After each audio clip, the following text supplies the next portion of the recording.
On a turbulent flight from Chicago to Newark, a senior flight attendant made a choice. Faced with a quiet, unassuming passenger with a thick Nigerian accent, she chose mockery over service. She mimicked his words, rolled her eyes at his requests, and treated him with a disdain that turned heads in the cabin. What she didn't know was that her casual cruelty wasn't just unprofessional. It was a career-ending, multi-million-dollar mistake. She dismissed the man in the simple tweed jacket, whose accent she found so amusing, wasn't just another passenger. He was David Sterling, the new multi-billionaire owner of her final destination, Newark Liberty International Airport. This isn't just a story about a flight. It's about the moment a hidden king revealed his crown, and an entire airline was forced to kneel. The air inside Aura Air Flight 815 was stale with the familiar cocktail of recycled oxygen, burnt coffee, and collective impatience. A persistent drizzle had delayed their departure from Chicago O'Hare for nearly 2 hours, and the mood in the cabin had soured, curdling like old milk. For David Sterling, sitting in seat 14C, the delay was a minor annoyance, a small wrinkle in a day already heavy with significance. He looked every bit the part of an ordinary middle-aged traveler. His tweed jacket was well worn at the elbows, a relic from his university days in Manchester. His slacks were simple, comfortable, and his black leather shoes, though polished, showed the faint creases of 1,000 journeys. There was nothing about him that screamed wealth or power. His true fortune wasn't in flashy watches or designer logos. It was in the quiet, unyielding empire he had built from nothing ports logistics chains, and now an airport. His fingers traced the rim of the dog-eared paperback in his lap, a collection of Wole Soyinka's poetry. The words were a comfort, a tether to the boy he once was, in Lagos, dreaming of a world far beyond the bustling markets of Ikeja. It was that boy's accent, a rich, melodious cadence shaped by Yoruba and refined by a British education, that remained his most authentic and sometimes most challenging identifier. He was flying commercial and in economy class by choice. His advisors at Sterling Infrastructure Partners had practically begged him to take the Gulf Stream. "Mr. Sterling, it's inefficient," his COO, Isabella, had insisted. "Your time is too valuable." But David knew better. To own an airport, you had to understand it, not from the sanitized luxury of a private terminal, but from the cramped seats and overflowing overhead bins where the real business happened. You had to feel the friction, the frustrations, the human element of it all. He was on his way to see his latest and, perhaps, proudest acquisition, Newark Liberty International Airport. He had closed the deal a week ago, a silent partner in a massive consortium, and now he was the majority stakeholder. No one knew. The press release was scheduled for the following Monday. For now, he was just a man in 14C. As the plane finally pushed back from the gate, a flight attendant moved down the aisle with the forced, brittle cheerfulness of someone long past caring. Her name tag read Jennifer. She was a senior crew member, her movements efficient and sharp, honed by nearly 2 decades in the air. But beneath the professional veneer, there was a flinty edge of resentment. Jennifer Davies had once loved her job, the thrill of travel, the illusion of glamour. Now at 45, with a mortgage she could barely afford, and 2 promotions given to younger, peppier colleagues, she saw each flight as a 35,000-foot prison sentence. The passengers were no longer people, they were cargo with complaints. David watched her, his gaze analytical. He noticed the slight slump in her shoulders, the tightness around her mouth. He had built his empire on reading people, on understanding the subtle currents of morale and motivation. He saw a woman running on fumes. When the beverage cart reached his row, David looked up from his book. "Excuse me." he said, his voice soft but deep. "May I have a glass of water, please?" Jennifer stopped the cart, her smile not quite reaching her eyes. "A water?" she asked, her voice a little too loud, a little too clipped. "Yes, please. Just water.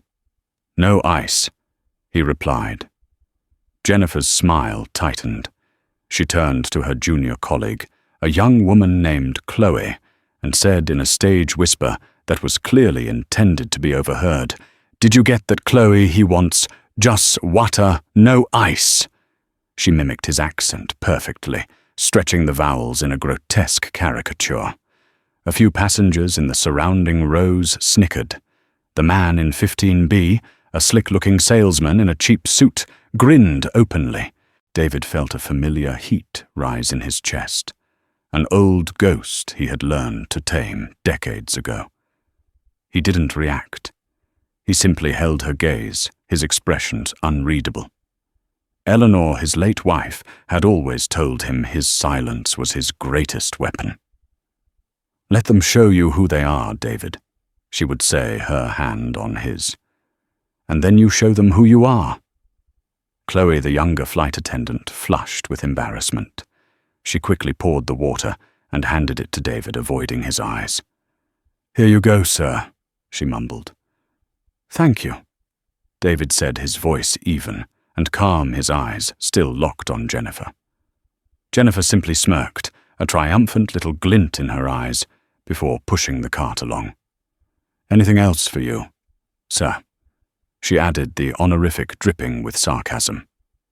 David Sterling leaned back in his seat, the plastic cup of water feeling impossibly heavy in his hand. The flight had only just begun, but he already knew this journey would be about far more than getting from Chicago to Newark. It was about discovering the rot in his own investment, one condescending smile at a time. And he would let it play out. Every word, every sneer, every single insult, he would collect them all like stones. He knew with a certainty that chilled him to the bone that by the time this plane landed, Jennifer Davies's life and the culture of Aura Air would be irrevocably changed. He was a patient man, but his patience always had a price. And today, the bill was coming due. The flight climbed to its cruising altitude, a low, monotonous hum filling the cabin as the world outside blurred into an endless sea of white clouds. For most passengers, it was a time to recline their seats, put on headphones, and disappear into their own worlds. For David Sterling, it was a masterclass in passive aggression orchestrated by senior flight attendant Jennifer Davies. Having drawn first blood with her mockery, Jennifer seemed to have made David her personal project for the flight's duration. She moved through the cabin with an air of theatrical importance, her attention lingering on the business class passengers, offering them extra pillows and warm towels with a saccharine sweetness that stood in stark contrast to her treatment of the economy section. But her gaze kept flicking back to 14C, as if to ensure her target was aware of his designated status. An hour into the flight, the Wi-Fi, which Aura Air advertised as gate-to-gate high speed, was predictably spotty. David, needing to review a sensitive financial prospectus for the airport's redevelopment plan, tried to connect his tablet. After several failed attempts, he gently pressed the call button. Chloe arrived first, her expression nervous. "Yes, sir. Can I help you?" "Yes, my dear," David said kindly. "The internet does not seem to be working. Is there a system issue?" Before Chloe could answer, Jennifer materialized beside her, placing a hand on the younger woman's shoulder in a gesture that was less supportive and more proprietary. "Is there a problem here?" she asked, her voice sharp. "I was just explaining to the gentleman," Chloe began. "The gentleman," Jennifer cut in her eyes, fixed on David, "is having trouble with the Wi-Fi. It's a common issue when people don't follow the instructions properly." She leaned in, pointing a manicured finger at David's tablet screen. You have to open your browser and log in through the portal. It's not that complicated." "I have done that several times," David replied, his tone remaining infuriatingly placid. "It seems the portal itself is not loading. I believe the issue is with the plane's connection, not my device." Jennifer let out an exaggerated sigh. "Sir, our system is working perfectly fine. I just had Mr. Thorne in 3A connect with no problem at all." She gestured vaguely toward the front of the plane. "Perhaps your device is just old." It was a blatant classist jab. His tablet was a standard late-model iPad, but she had sized him up based on his worn jacket and simple shoes and made her calculation. The man in 15B, the salesman, chuckled again, shaking his head as if in solidarity with Jennifer over the Luddite in 14C. "I see," David said, his voice dangerously quiet. "Thank you for your assistance."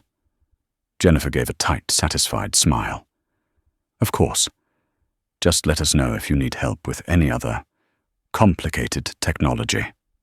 She turned and swept away, leaving Chloe standing there, mortified. Chloe lingered for a moment. "Sir, I can try resetting the router from the galley. Sometimes that helps. I'm very sorry." David gave her a small, sad smile. "That is very kind of you. But it is not you who should be apologizing." His words hung in the air as Chloe scurried away. He wasn't angry. Anger was a hot, messy emotion. What he felt was a cold, clarifying disappointment. This was the culture. This wasn't just one bad apple. Jennifer was a senior attendant. She was setting the example. Her open disdain was a performance for the benefit of her junior, and the passengers a lesson in who belonged and who didn't. He had spent his life fighting the quiet assumption that the color of his skin or the cadence of his voice made him lesser. To find that same primitive prejudice here in the cabin of an airline that flew into his airport was not just insulting, it was a fundamental business failure. The meal service began. The choices were a dry chicken pasta or a vegetarian curry. When the cart reached his row, Jennifer was once again at the helm. "Chicken or curry?" she barked, not looking at him. "I will have the chicken, please," David said. She paused, then looked directly at him. "I'm sorry, what was that? I couldn't quite understand you." She cupped a hand to her ear. "Chicken, is that what you said?" This time the mockery was so blatant, so undisguised, that a hush fell over the immediate rows. Even the salesman in 15B looked slightly uncomfortable. A woman across the aisle shot David a sympathetic glance before quickly looking away, unwilling to get involved. It was the bystander effect in microcosm at 35,000 feet. David's jaw tightened. He could have unleashed a fury that would have stripped the paint from the fuselage. He could have told her that his difficult accent had negotiated billion-dollar deals that shaped skylines. He could have told her that the shoes she was judging him for had stood on construction sites and in boardrooms where men of immense power hung on his every word. But he didn't. He remembered Eleanor's wisdom. Let them build their own gallows. He took a slow, deliberate breath. "Yes," he said, enunciating each syllable with crystalline precision. "I would like the chicken pasta, please, and another glass of water. No ice." He did not break eye contact. In his gaze there was no anger, no pleading, no victimhood. There was only the cold, hard weight of consequence.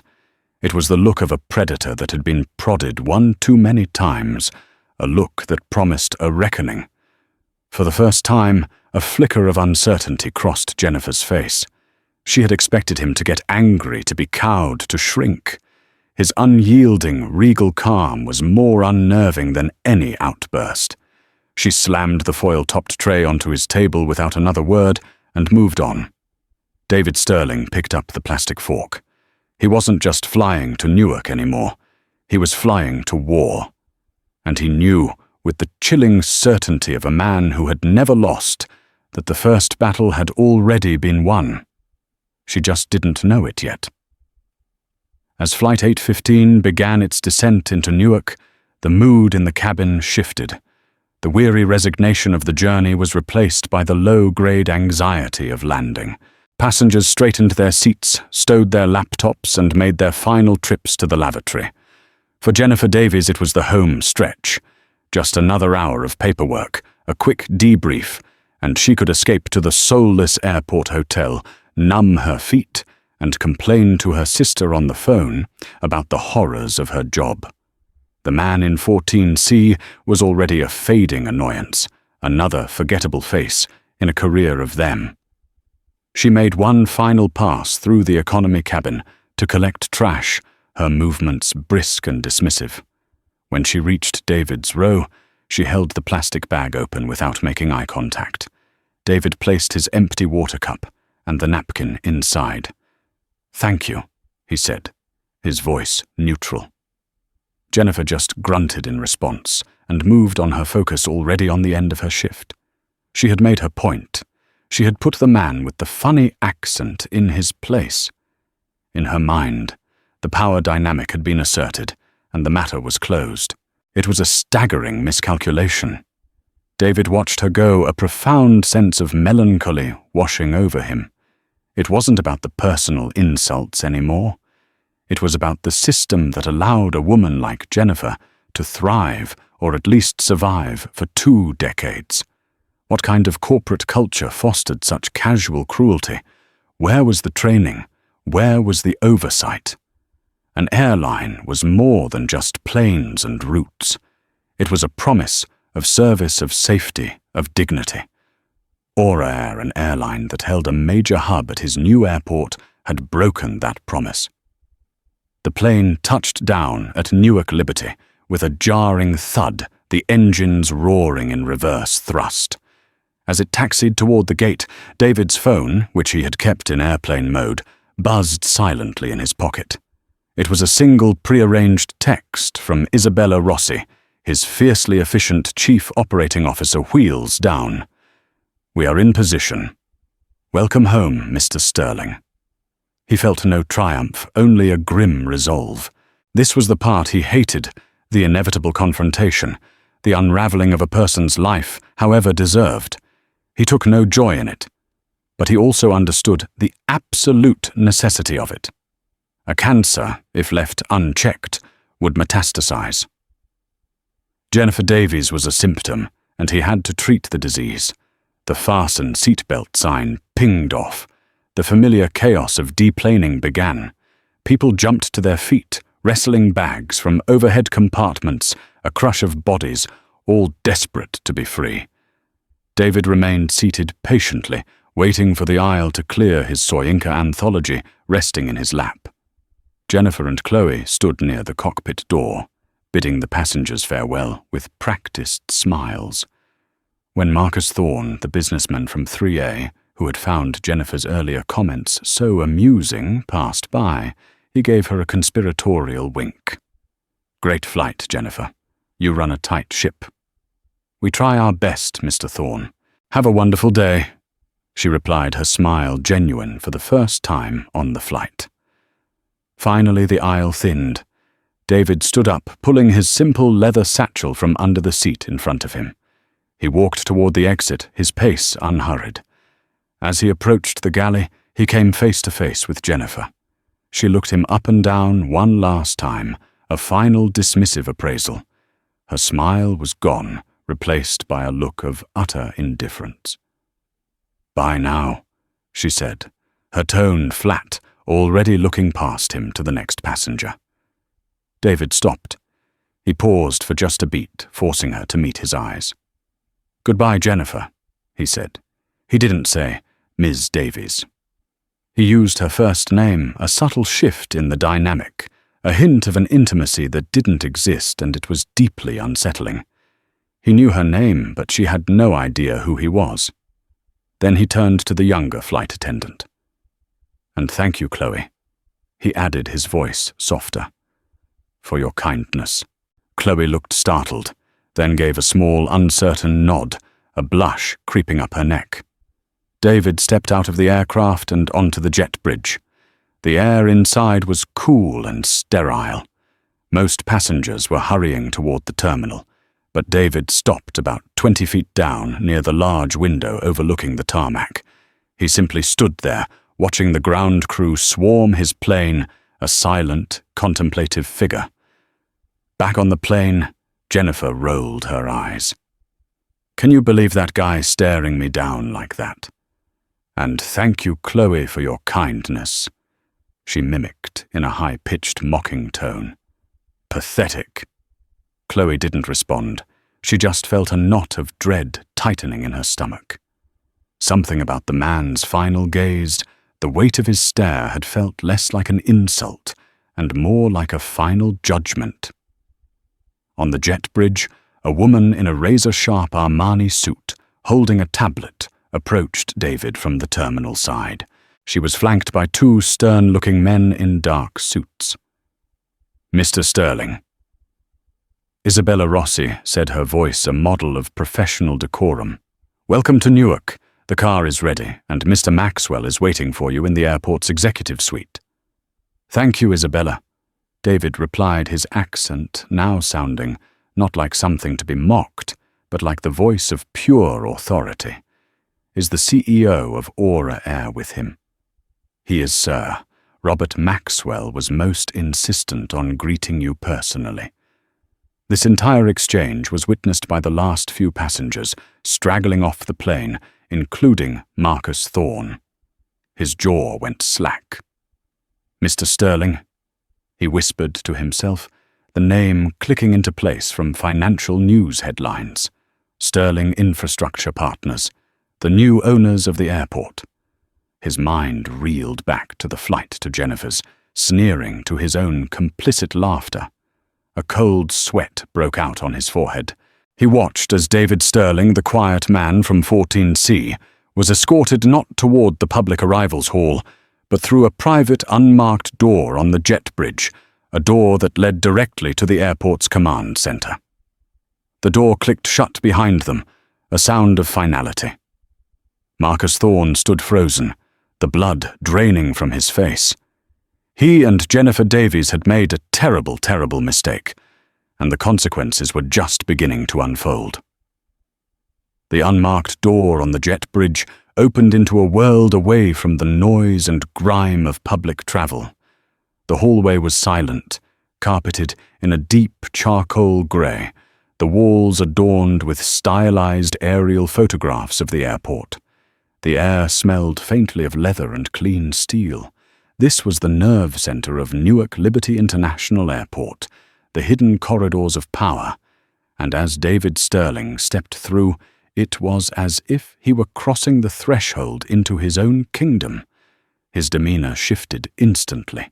The quiet, unassuming passenger was gone. In his place was the man who had built a global logistics empire before the age of 50. His posture straightened, his gaze became sharp and commanding. The weight of his presence seemed to fill the space.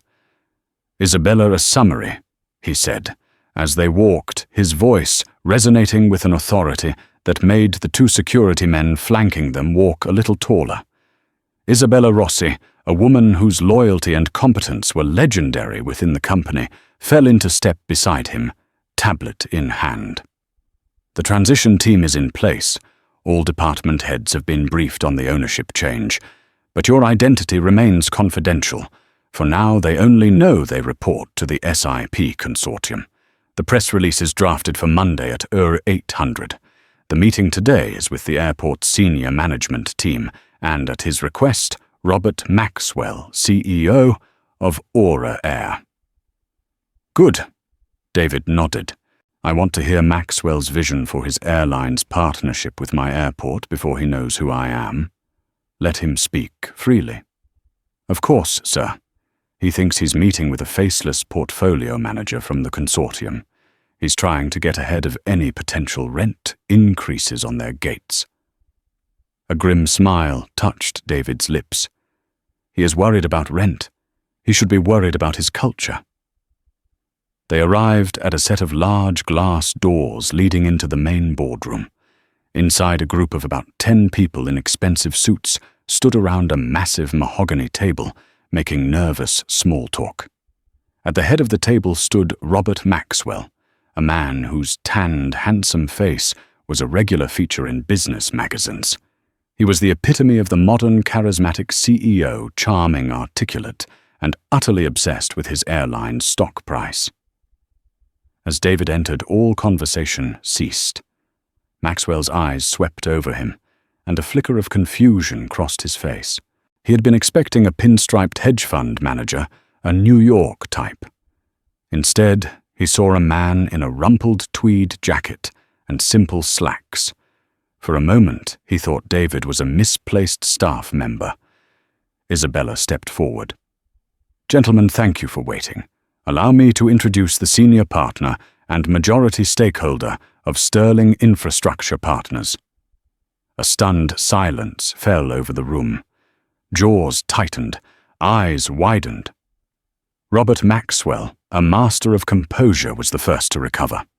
He strode forward, his hand outstretched, a dazzlingly white smile plastered on his face.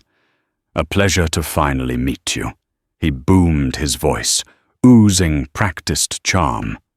"Robert Maxwell, on behalf of all of us at Aura Air, welcome to Newark.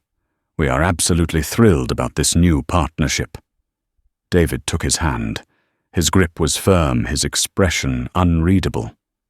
"Mr. Maxwell, David Sterling, the pleasure is mine." The accent. Maxwell heard it immediately. It was polished, educated, but undeniably African. It was not what he expected, but he was a professional. He registered it, filed it away, and continued with his performance. "Please have a seat," Maxwell said, gesturing to the head of the table. "We've prepared a presentation on Aura Air's commitment to the Newark hub. We see incredible potential for growth, for synergy." For the next hour, David listened. He sat mostly in silence as Maxwell and the airport managers went through their slideshows, filled with charts, projections, and corporate jargon. They talked about passenger volume, operational efficiency, retail opportunities, and profit margins. They talked about everything except the people. Finally, Maxwell finished his presentation with a flourish. "So, as you can see, Aura Air is not just a tenant here. We are the lifeblood of this airport. Our focus on a premium customer experience is second to none." David let the silence hang in the air for a moment before he spoke. His voice, when it came, was quiet, but it cut through the room like a scalpel. "A premium customer experience," he repeated slowly, tasting the words. "Tell me, Mr. Maxwell, what does that phrase mean to you?" Maxwell was taken aback by the directness of the question. "Well, it means efficiency, comfort, luxury. It's about making our passengers feel valued from the moment they check in to the moment they collect their bags." "Valued," David echoed. An interesting choice of words. He leaned forward, his eyes locking onto the CEO's. "I have a hypothetical for you. Imagine a passenger on one of your flights, a paying customer. This passenger is, let's say, a foreigner. Perhaps he speaks with an accent that your crew finds amusing." A knot of unease began to form in the room. This was not the conversation they had prepared for. Robert Maxwell's smile became a little more strained. "I'm not sure I follow," Maxwell said carefully. "Let's say your senior flight attendant, the leader in the cabin, decides to mock this passenger's accent. Not once, but multiple times, in front of other passengers. Let's say she belittles him when he asks for help with the Wi-Fi. Let's say she treats him with open contempt for the entire duration of the flight. Is that part of the premium customer experience you foster at Aura Air?" Maxwell's face had lost all its color. He was no fool. He understood immediately this was not a hypothetical. Absolutely not, he said, his voice suddenly tight. That is unacceptable behavior and a clear violation of our code of conduct. If such a thing were to happen, I would expect the employee to be terminated immediately. You would? David asked, his voice dangerously soft. Without question, Maxwell affirmed, trying to regain control. Aura Air has a zero-tolerance policy for any form of discrimination or disrespect. David Sterling leaned back in his chair, a look of profound disappointment on his face. Your policies, Mr. Maxwell, are excellent. Your reality, however, appears to be deeply flawed. He turned his gaze to Isabella. Isabella, would you be so kind as to ask the captain and full cabin crew of Aura Air Flight 815 from Chicago, which landed approximately 1 hour ago, to join us in this boardroom? Please, I believe a face-to-face discussion about their premium customer experience is in order. Tell them it's a mandatory operational debrief. The blood drained from Robert Maxwell's face. The other executives stared, mouths agape. It was no longer a hypothetical. The king was in his castle, and he was about to hold court. The crew lounge for Aura Air was a drab, windowless room in the basement level of Terminal C. It smelled of stale coffee and disinfectant. Jennifer Davies had just finished her post-flight paperwork, complaining animatedly to the flight's captain, a weary veteran named Frank Miller. And then he just stares at me like I'm the one with the problem, she said, gesticulating with a pen. Some people are just so entitled. He probably wanted a free upgrade because the Wi-Fi wasn't working on his 10-year-old tablet. Captain Miller grunted, non-committally, more interested in finishing his report so he could get to his hotel. Chloe, the junior attendant, sat in a corner, quietly repacking her bag, the uncomfortable events of the flight replaying in her mind. She felt a sick mixture of guilt and fear. She should have said something. She should have told Jennifer to stop, but she hadn't. Fear of a senior colleague, the desire not to make waves in her new career, it had kept her silent. And now that silence felt like a heavy stone in her gut. Just then, a gate agent supervisor, a harried-looking woman named Susan, burst into the room looking flustered. "Frank, Jennifer, the whole crew you're needed. Now!" Captain Miller looked up, annoyed. "Needed for what? We're off duty. My report is filed. We're done." "I don't know," Susan said, her eyes wide. "The call came from the top, from Airport Executive Command. They said it's a mandatory operational debrief. They want the entire crew of Flight 815 in the main corporate boardroom on the top floor. They sent a private transport." A ripple of confusion went through the small group. A full crew summons to the airport's executive suite after a routine flight was unheard of. It was like being called to the principal's office, but the principal was a faceless, powerful entity that controlled their livelihoods. The boardroom. "What on earth for?" Jennifer asked, a hint of indignation in her voice. "Did someone complain? Was it the guy in 14C? I swear if he filed a complaint, because I wouldn't hold his hand to log on to the internet." "I have no details," Susan insisted. "Just that it's not a request. A car is waiting for you at curbside departures level 3. You need to go right now." A nervous energy now filled the lounge.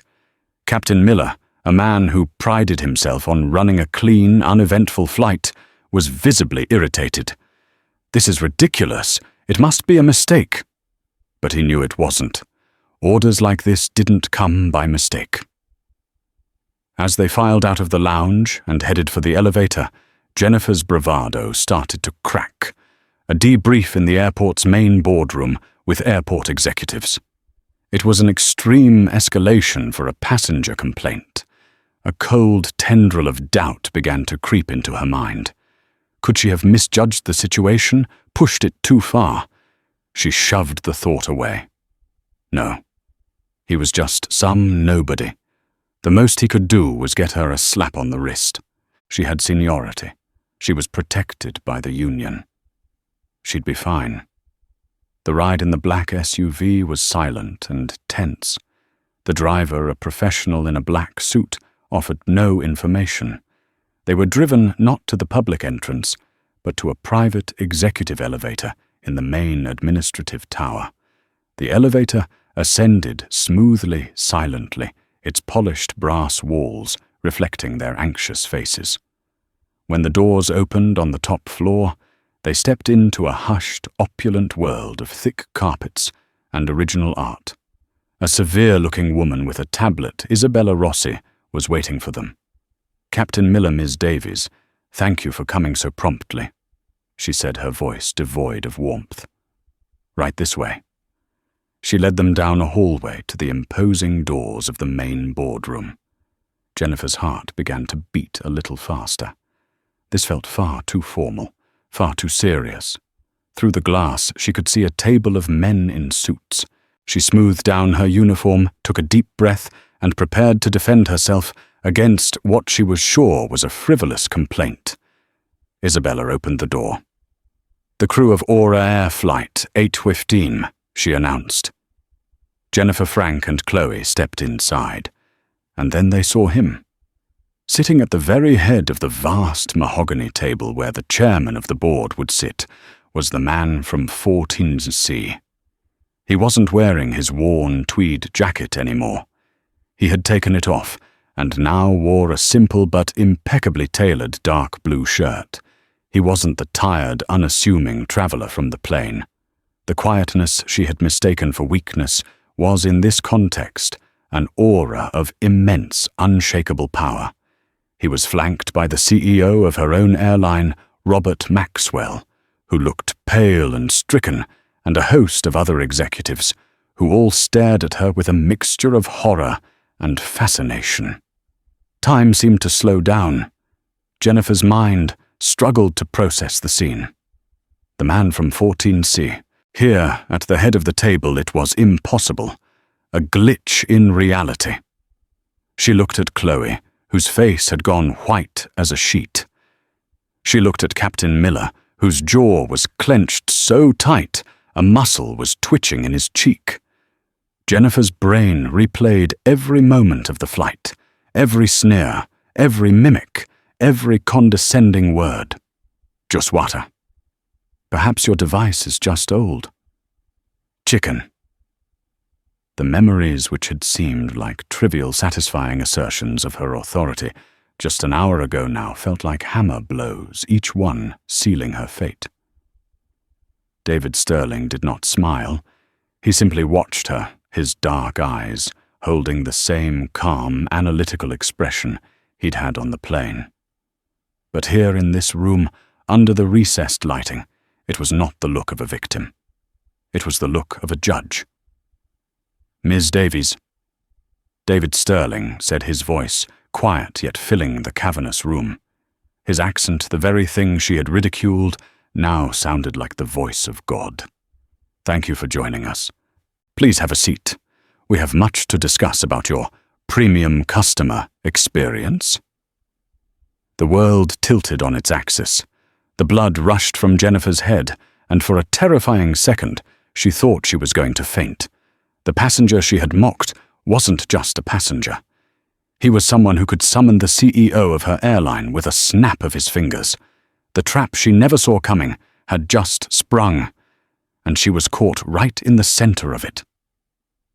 The silence in the boardroom was absolute, broken only by the faint hum of the building's ventilation system. It was a heavy, suffocating silence, thick with dread. Jennifer Davies, Captain Frank Miller, and a terrified Chloe took the seats that had been indicated for them directly across the polished table from David Sterling. They felt less like employees at a meeting and more like prisoners at their own tribunal. Robert Maxwell, the CEO of Aura Air, looked as if he had aged 10 years in the last hour. He sat rigidly, his hands clasped so tightly on the table that his knuckles were white. He avoided looking at his own crew, his gaze fixed on some distant point on the mahogany surface. He was a passenger now, just like everyone else, on a ride controlled entirely by the man at the head of the table. David Sterling let the silence stretch a deliberate tactical move. He wanted them to sit in the space they had created, to feel the full weight of their actions and inactions. He picked up a glass of water, took a slow sip, and set it down with a soft click that echoed in the quiet room. Finally he spoke, his voice calm and measured, devoid of anger, but laced with an undeniable steel. He addressed Captain Miller first. "Captain," he began, "you are the commander of your aircraft, the ultimate authority. The safety and well-being of every passenger and crew member under your command is your sole responsibility. Is that correct?" Miller, a man used to being in charge, swallowed hard. "Yes, sir, that's correct." "And does that responsibility extend only to physical safety?" David continued. "Or does it also encompass the dignity and respectful treatment of your passengers? It includes their well-being in all forms." Miller conceded, his voice strained. "Then tell me, Captain," David said, leaning forward slightly, "where were you today when a member of your crew systematically harassed and humiliated a paying customer for the entire duration of a 3-hour flight?" Miller was speechless. He had been in the cockpit, sealed off, running his checklists, flying the plane. He had been oblivious. "Sir, I was not aware of any such incident. Nothing was reported to me." "Precisely," David said, his gaze sharp. "You were not aware. Your command was blind. The culture in your cabin was such that this behavior could occur, and the junior crew member felt too intimidated to report it to you. That is a failure of leadership, Captain. A catastrophic one." Miller paled, the implication of the words hitting him with the force of a physical blow. His perfect, unblemished record was shattering before his eyes. David then turned his attention to Chloe. The young woman flinched as if he had struck her. "Chloe," he said, and his voice softened fractionally, a sliver of disappointment replacing the steel. "I saw your face. I saw your discomfort. You knew what your senior colleague was doing was wrong. You knew it was cruel. You tried in your small way to be kind, but you did not speak up. You did not intervene. You did not report it." "Why?" Tears welled in Chloe's eyes. She struggled to find her voice. I was scared," she whispered, her words barely audible. "She's my senior. It's my first year. I didn't want to cause trouble. I didn't want to lose my job." "So you chose to protect your job over protecting a person's dignity," David stated. "It was not a question." "I understand fear, young lady, but courage is not the absence of fear. It is the decision to act in spite of it. Your silence made you complicit. It sent a message to Ms. Davies that her behavior was acceptable. It sent a message to me that my humiliation was not worth standing up for." Chloe began to cry silently, her shoulders shaking. Finally, David Sterling turned his gaze to Jennifer.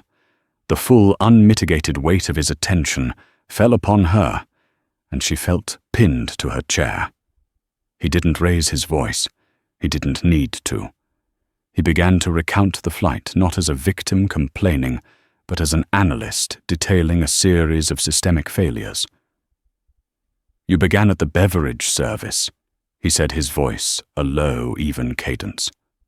"My request for just water, no ice. You found my accent the accent of my father and his father, before him to be a source of amusement, a tool for a cheap laugh at my expense." Jennifer opened her mouth to protest, to deny, to explain, but no words came out. "Then came the issue with the internet," he continued relentlessly. "You publicly questioned my intelligence, suggesting I was incapable of following simple instructions, and that my technology was old, A convenient assumption to make based on my jacket, perhaps a judgment made in a split second designed to put me in my place. He paused, letting the words sink in. He looked directly into her eyes. And then the meal service. The moment you decided all pretense of civility was unnecessary. Chicken. You asked, cupping your ear. You did this in front of a dozen other passengers. You sought not just to insult me, but to turn me into a spectacle for the amusement of others. You wanted to make me feel small. You wanted to strip away my dignity. Did you succeed, Miss Davies? Jennifer was trembling, her face ashen. The smirk, the confidence, the flinty resentment, it had all been stripped away, leaving behind a terrified, desperate woman. It was a stressful day. She stammered the excuse, sounding feeble and pathetic even to her own ears. The delay. I didn't mean any harm. You didn't mean any harm, David repeated, a dangerous edge creeping into his voice for the first time. You wielded your small amount of power like a weapon. You targeted a passenger you perceived to be powerless, someone you thought wouldn't or couldn't fight back. This wasn't a mistake, Ms. Davies. This was a choice. This is who you are. He stood up, his full height, seeming to dominate the room. He walked slowly around the table until he was standing directly behind Robert Maxwell. He placed a hand on the CEO's shoulder, and Maxwell flinched. "And you, Mr. Maxwell," David said, his voice now booming with the full force of his authority.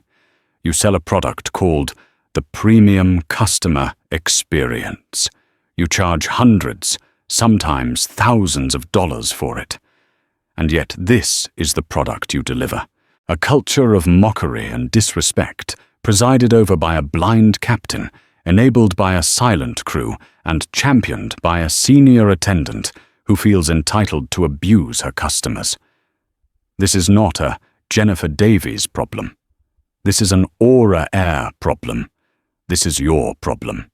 He took his hand off Maxwell's shoulder and turned to face Jennifer one last time.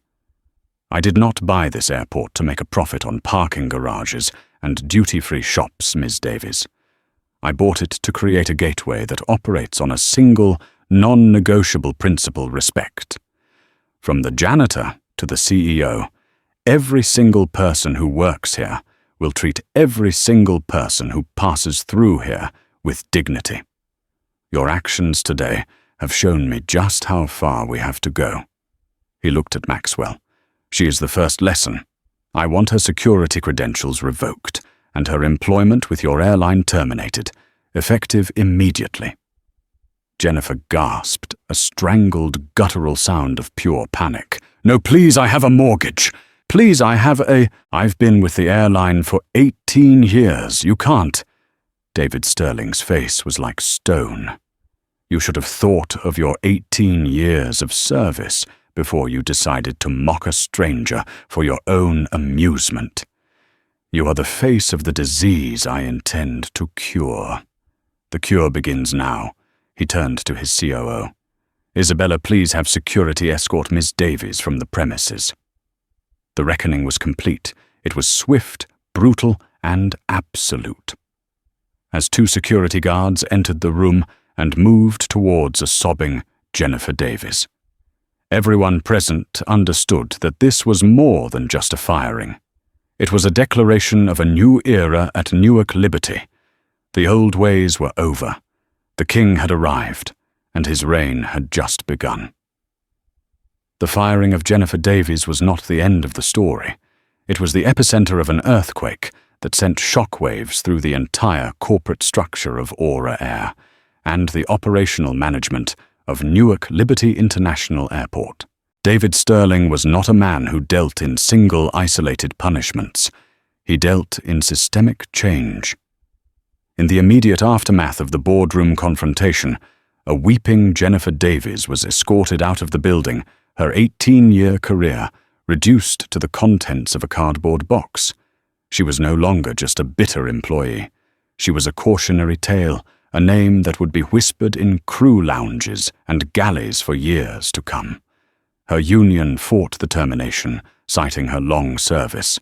But when faced with sworn, notarized affidavits from David Sterling, Isabella Rossi, and even a guilt-ridden Marcus Thorne, who had proactively contacted Aura Air's corporate office in a desperate bid to save his company's supply contract with the airport, the union quietly dropped the case. There was no defense. Captain Frank Miller was not fired, but he was grounded for 3 months without pay and required to attend a series of intensive leadership and sensitivity training courses. Upon his return, he was placed on strict probation. The incident became a black mark on his otherwise perfect record, a constant reminder of his failure to see what was happening under his own command. He became a fervent, almost zealous advocate for cabin crew accountability, forever changed by the day he was unknowingly blind to the abuse happening just a few feet behind his cockpit door. Chloe, the junior flight attendant, was also kept on, but her path was more complex. David Sterling personally requested a meeting with her 2 days later. In his new gleaming office overlooking the runways, he spoke to her not as an owner to an employee, but as an elder to a youth. "You have a choice," he told her, his voice firm but not unkind. "You can let your fear define the rest of your career, always looking away when things are difficult. Or you can use the memory of this shame as fuel. You can become the person who speaks up when no one else will." He made her a deal she would keep her job, but for the next year, she would be personally mentored by Aura Air's head of in-flight services and would be required to lead workshops for new hires on bystander intervention and de-escalation. Her silence had a cost, but he was giving her the chance to pay it back with action. Chloe accepted a renewed sense of purpose, replacing her fear. But David's true focus was on Robert Maxwell and Aura Air. He did not want Maxwell's resignation. A new CEO would just be a cosmetic change. He wanted Maxwell to fix the mess he presided over. "Your airline holds a privileged position at my airport," Sterling told him in a private meeting. "That privilege can be revoked. I want a complete overhaul of your customer service training from the ground up." Over the next 6 months, forced by the immense leverage David Sterling held over their most profitable East Coast hub, Aura Air invested over $50 million in a new mandatory training program called the Dignity Compact. It was designed by a top-tier diversity, equity, and inclusion firm, handpicked by Sterling himself. Every single employee, from baggage handlers to the board of directors, was required to complete it. Role-playing scenarios based on the events of Flight 815 became a central part of the curriculum. The story of the man in 14C became an internal legend, a powerful lesson in the dangers of assumption and the importance of treating every single person with respect. David Sterling, meanwhile, began the long, arduous process of transforming Newark Liberty. He walked the terminals not as a billionaire owner, but as an anonymous observer, just as he had on the flight. He spoke with janitors, TSA agents, and shopkeepers. He ate in the food courts. He used the public restrooms. He identified 100 small points of friction and indignity in the passenger experience and began pouring resources into fixing them. He also established the Eleanor Sterling Foundation for Service Excellence, in honor of his late wife. The foundation provided grants and scholarships to service industry workers and funded programs aimed at promoting civility and respect in customer-facing roles. The first recipient of its Dignity in Service Award was a gate agent at Newark who was observed patiently and kindly helping an elderly confused passenger for nearly an hour long after her own shift had ended. One crisp autumn evening, months later, David stood at the vast window of his office, watching the endless ballet of planes taking off and landing. The lights of the runway stretched out before him like a string of jewels. He had not sought out the confrontation on that flight, but he had not shied away from it. He had used it as a catalyst. He had turned an act of personal humiliation into an instrument of profound institutional change. His phone buzzed. It was a message from Isabella. Aura Air's quarterly customer satisfaction scores are in. Highest in a decade. The Dignity Compact is working. A rare, genuine smile touched David Sterling's lips. He thought of Jennifer Davies and hoped wherever she was that she had learned something. He thought of Chloe and hoped she was becoming a leader. He thought of the thousands of people working in his airport and the millions who passed through it. The accent he carried was not a liability. It was a reminder of his journey, of the worlds he straddled, and of the unshakable belief that a person's worth is not determined by their clothes, their wealth, or the way they speak, but by the content of their character. And in his kingdom, character was finally king. The story of David Sterling and Flight 815 is a powerful reminder that we never truly know the journey of the person sitting next to us. A moment of casual cruelty, a dismissive sneer, or a judgment based on appearance can have consequences that ripple out in ways we can never imagine. It's a lesson in humility and the quiet power of dignity. Every person you meet is fighting a battle you know nothing about, and sometimes the quietest person in the room is the one who holds all the power.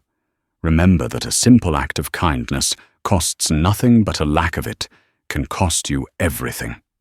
If this story resonated with you and served as a reminder of the importance of treating everyone with respect, please take a moment to hit that like button. Share this video with someone who might need to hear this message today.